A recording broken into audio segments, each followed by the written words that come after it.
బెంగాల్‌కి సంబంధించినటువంటి ఒక కీలకమైనటువంటి అడుగు. ఒకటి అక్కడ తీసుకురావడం.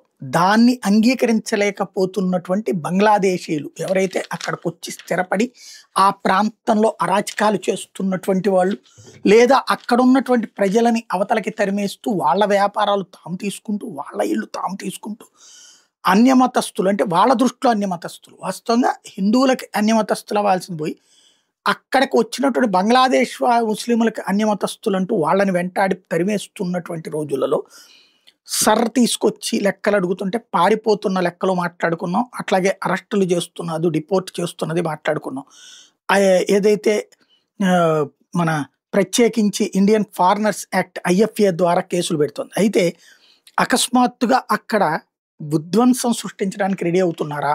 ఒక పెను విధ్వంసం సృష్టించి తద్వారా భయపెట్టి ఈ మొత్తం చర్యని ఆపడానికి ఏమన్నా మమతా బెనర్జీ ప్రయత్నిస్తుందా అంటే అవునన్న సంకేతాలు కనబడుతున్నాయి.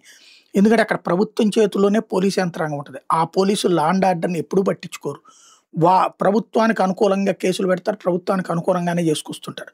తాజాగా చూస్తే ముర్షిదాబాద్లో, బెంగాల్లోని ముర్షిదాబాద్లో భారీ ఎత్తున బాంబులు దొరకడం అన్నటువంటిది ఒక విలేజ్లో సంచలనం సృష్టిస్తోంది. ఇది ఎన్నికల కోసమా లేకపోతే ఈ సర్వవిధ్వంసం కోసమా అన్నది తేలాల్సి ఉంది.